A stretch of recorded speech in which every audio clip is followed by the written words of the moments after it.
सत्प्रेम सिंधु मकरन रसोग धारा सारा नजशमभिता श्रवदाश्रितेषु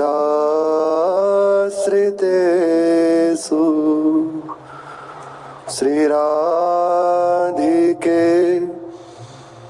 तव कदा चरणार विंदम गोविंद जीवन धनम शिरसा वहामि गोविंद जीवन धनो शिरसा वहामि गोविंद जीवन धनो शिरसा वहामि। राधा राधा राधा राधा राधा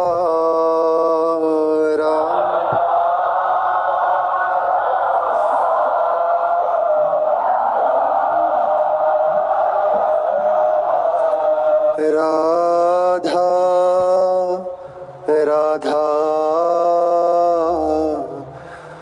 राधा राधा राधा राधा राधा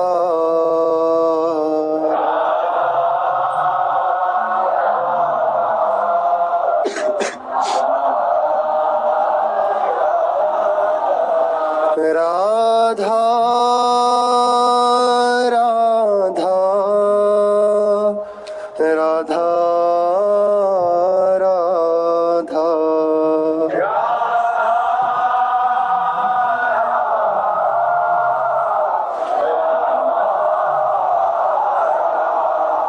राधा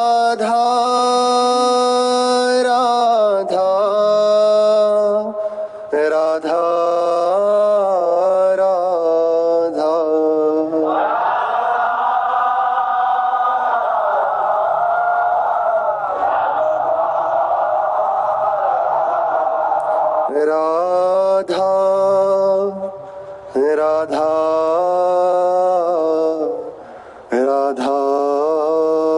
राधा राधा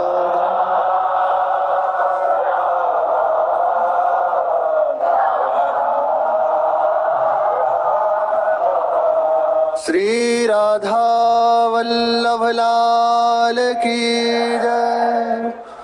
अपार करुणा वरुणालय अहेतु की कृपालु परम उदार महामहिमाशाली श्री वृंदावन धाम के आराध्य युगल सरकार श्री श्यामा श्याम, इनके सुख में सुखी समस्त सहचरी वृंद, धाम का समस्त परिकर निज परिकर। उपासना अपने आराध्य देव की समीपता।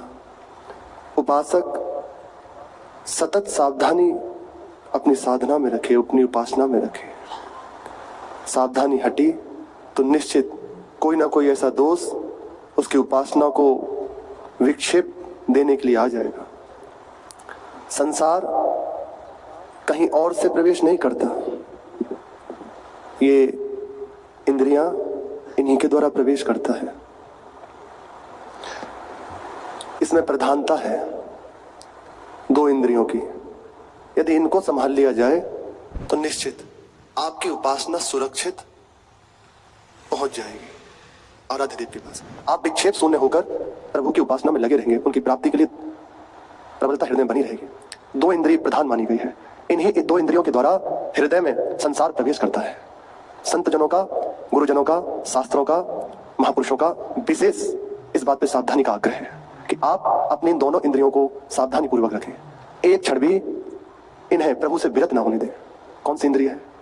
प्रथम ये नेत्र इंद्रिय और द्वितीय ये श्रवण इंद्रिय। इन्हीं दोनों के द्वारा संसार हृदय में प्रवेश करता है। आंखें बंद हैं, अंदर जो है उसकी बात नहीं करें, पर कोई दृश्य देखा तो उसका प्रभाव सीधा चित्त पर पड़ा तो गयानंद श्रवण इंद्रिय से प्रभु की चर्चा छोड़कर विषय चर्चा सुनी निंदा सुनी, पर चर्चा, पर निंदा, ये सुना तो गया संसार अंदर। इन्हीं दो में दृश्य और उसकी वार्ता, इसी के द्वारा संसार हृदय में प्रवेश करता है। ये वचन स्वयं भगवान शिव के हैं। और किससे कह रहे हैं? बड़े बड़े अमलात्मा महापुरुषों से, श्री नारद जी, श्री सुखदेव जी, सनक सनंदन आदि और भी बड़े बड़े महापुरुष हैं। जिस समय भगवान ने विषपान किया, उसके बाद मंदराचल की गुफा में जाकर बैठ गए, एकांत में शांत होकर निरंतर नामावृत्ति से बस प्रभु का सुमिरन करने लगे। खोजते हुए इस समस्त बड़े बड़े महापुरुषजन पहुंचे और प्रार्थना करी कि प्रभु आपने कृपा करी, यदि आप कृपा ना करते तो त्रिभुवन जल के भस्म हो जाता। भयानक प्रचंड विष था, बहुत प्रचंड विष, त्रिभुवन नष्ट हो जाता। प्रार्थना करी कि आपने बड़ी कृपा करी, उसका पान कर लिया, समस्त सृष्टि को, संपूर्ण त्रिभुवन को बचा लिया। ऐसे तो बस आप ही हैं। उस समय श्री भगवान उपदेश कर रहे हैं कि देखो ये स्तुति तो ठीक ही है, और जिस विष का हमने पान किया वह विष नहीं है। तो पूछा तो विष क्या है? बोले संसार का चिंतन, संसार का दर्शन, संसार में महत्व बुद्धि, संसारिक वार्ता, यही विष है। वैराग्य यदि धारण किया है, भगवान शिव के वचन है, तो संपूर्ण रूप से उसका निर्वाह करो। सच्चा वैराग्य तभी माना जाएगा जब हृदय से ये संसार रूपी विष निकल जाए, ये तुम्हारे ऊपर असर न करने पावे। बचे कैसे? क्योंकि जो देखते हैं वह सीधा अपने चित्त पर प्रभाव डालता है, जो सुनते हैं वह नाम को, वाणी जी के गायन श्रवण को हल्का करके अपनी महत्व दे देता है। तो करा क्या जाए? गोस्वामी जी कह रहे हैं, लंका में अशोक वाटिका में श्री जानकी जी की स्थिति देखकर कह रहे हैं कि कैसी स्थिति है, कैसे आप संसार के इस प्रभाव से, संसार रूपी विष से बच सकते हो। बाहरी विष नहीं है, बाहर से आपने विष पान कर लिया तो ये शरीर नष्ट हो गया, फिर जन्म मिलेगा और फिर से आपकी यात्रा प्रारंभ। लेकिन संसार रूपी विष का पान जहां किया तो जन्म के जन्म बर्बाद हो जाते हैं। ये जो हमारे हृदय में संस्कार हैं, ये प्रश्न होता है कि हम तो भजन कर रहे हैं, ऐसा तो पूरे जीवन में कभी नहीं किया, फिर ये सब दृश्य क्यों हमारे सामने आ रहे हैं? जितना हम भजन बढ़ा रहे हैं उतने उतने ये गंदा चिंतन, गंदे दर्शन ये सामने आते जा रहे हैं, ऐसा क्यों हो रहा है? ये प्रश्न होता है। तो ये पूर्व के संस्कार हैं। तो विषय चिंतन, विषय दर्शन, ये हमारे जन्म के जन्म बर्बाद कर देता है। इससे अपने आप को बचा लेना है। ये पूर्व संस्कार ही हमें भजन में पूर्णता लगने नहीं देते। ये पूर्व संस्कार ही जैसे जैसे नाम जब हो रहा है वे मिट रहे हैं, पर यहाँ घबराहट होती है कि अब तो पहले से भी ज्यादा गंदी बातें आ रही हैं, क्या करें? भजन छोड़ देते हैं। जब से भजन शुरू किया तभी से ऐसा होता है, पहले तो ऐसा नहीं था, पहले तो सब शांति थी, अच्छा था। ये आ नहीं रही, ये निकल के जा रही हैं, बहुत तीव्रता से जा रही हैं। तो आपको नाम छोड़ना नहीं है, आपको नाम को तीव्र कर देना है, निरंतर नाम की ओर दौड़ पड़ना है। ये एक उपाय है। श्री गोस्वामी जी कह रहे हैं इस विष से बचने का उपाय माता जानकी जी की स्थिति बताते हुए ये हनुमान जी महाराज राम जी को कह रहे हैं, नाम पाहरू दिवस निसी, ध्यान तुम्हार कपाट, लोचन निज पद जंत्रित, जाए प्राण के ही बात। नाम का पहरा लगा हुआ है, बहुत ध्यान से, बहुत अच्छी बात है। यदि समझ में आ जाए तो बड़ी कृपा, बहुत अच्छी बात है। नाम का पहरा लगा हुआ है और कपाट बंद है, काहे से? ध्यान तुम्हारे कपाट, आपके ध्यान से, निरंतर आपके सुमिरन से हृदय के कपाट लगे हुए हैं, देखते हुए भी नहीं दिखाई दे रहा। ध्यान तुम्हारे कपाट। और बाहर से जो स्थिति कैसी है? लोचन निज पद जंत्रित, उनकी दृष्टि अपने चरणों में लगी हुई है। इसका तात्पर्य है कि कभी भी उपासक को अपनी दृष्टि को स्वतंत्र नहीं छोड़ना चाहिए। जो मन में आ रही है देख रहा है, जो मन में आ रही है बोल रहा है, बस मुंह उठाए, ऐसे नहीं उपासक को होना चाहिए। गंभीर दृष्टि, शास्त्र आज्ञा करता है एक धनुष वर्ग, बस जितना आपका मार्ग तय हो जाए, उसके सिवा नहीं। दृष्टि को सौम्य होनी चाहिए, गंभीर होनी चाहिए। चंचल दृष्टि साधक का लक्षण नहीं है। शांत, जैसे जैसे आप नाम जप करेंगे उचित आहार, उचित शयन, तो ये आ जाएगी, निश्चित आ जाएगी। गंभीर दृष्टि होनी चाहिए।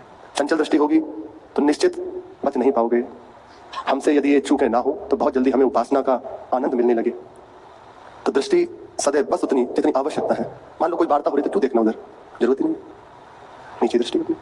कोई कहेगा, प्रश्न आया जब पहले बात हुई तो कहा कि वे तो ऐसे कहते हैं कि नहीं देखना चाहिए, तो अब हम क्या करें? ये सब पूछने की बात नहीं होती। आपको ईमानदारी की बात कहें, जैसा हमने गुरुजनों से सुना है, इसमें किसी से पूछा नहीं जाता और किसी के समझाने से समझा नहीं जाता। हृदय में बात आई, जो सुनी, आपके हृदय में वो लगी, बस चल दिए। अब उसमें किसी का प्रमाण नहीं लेना। हमारे प्रभु हैं, आश्रय लिया है ना जिनका, वे है ना। हम कहीं त्रुटि करेंगे या हमसे कोई गलती हो तो वे है संभालने के लिए, उसको हटा के तत्काल कुछ और दे देंगे। किसी के आपको प्रश्न करने की आवश्यकता नहीं है। बात सुनी सत्संग में या गुरुजनों की आज्ञा, सीधा ली और चल दिया। गुरुजनों की आज्ञा हुई, उसमें प्रश्न या किसी से उसे मनाना, तो निश्चित मानो अभी आप लाइन पर नहीं हो, अभी आप सीधे मार्ग पर नहीं हो, अभी दौड़ रहे हो। दौड़ो, क्योंकि गुरु के वचनों में अविश्वास, किसी और से प्रमाण लेना पड़े नहीं, ऐसा नहीं। वे जो कह दें, आपको हो सके दिखाई दे कि ये तो कहीं शास्त्र हो, अरे नया शास्त्र लिख जाएगा, आप नए शास्त्र के रचयिता हो जाएंगे। बस उनकी बात पकड़ के बस चल दो। सब शास्त्र कहाँ से प्रकट हुए? मूल श्री भगवान ही तो है और साक्षात उस रूप में भगवान ही तो विराजमान है। आप बात पकड़ो और चल दो बस, किसी से पूछने की आवश्यकता नहीं। बात सुनी उचित। अच्छा, साधना किस बात की फिर? अगर सावधानी नहीं तो आप कहें हम आश्रित हैं, तो आश्रय की परिभाषा सुनी थी अभी। प्रभु को छोड़कर कुछ और हो रहा है तो कैसा आश्रय है? एक क्षण भी प्रभु का विश्वास टूट जाए, मूल बात विश्वास है, फिर और कुछ तो अभी बात ठीक नहीं है। इसी दृष्टि संभाल के तो अब संसार का हृदय में आने की गुंजाइश नहीं रहती। वाणी जी या नाम का रटन, हृदय में उनका सुमिरन, नाम वाणी की कृपा से रूप चिंतन, लीलाओं को चिंतन होने लगता है। और अपनी दृष्टि को बचाकर व्यर्थ की वार्ता सुनने से अपने श्रवणों को बचा ले। ऐसी ऐसी कथाएं हमने तो पहली बार सुना। बड़े बड़े भगवत कोटि के महापुरुष भी भगवान की माया से विचलित हो जाते हैं। समय चलो, चर्चा है, कुछ भी चले।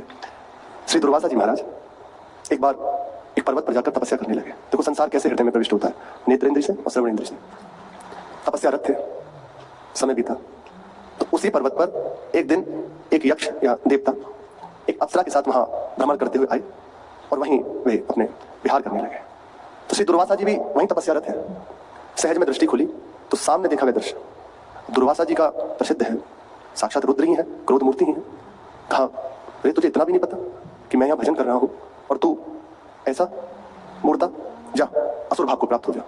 दोनों को श्राप दिया, वो असुर भाव को प्राप्त हो गए।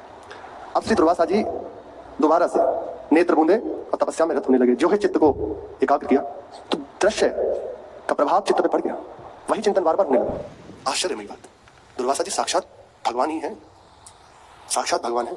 जितनी भी पुराणों में लीलाएं हैं उन्हीं के श्राप से ये पूरा वर्णन है। ये जो समुद्र मंथन हुआ तो उन्हीं की कृपा है, उन्हीं से।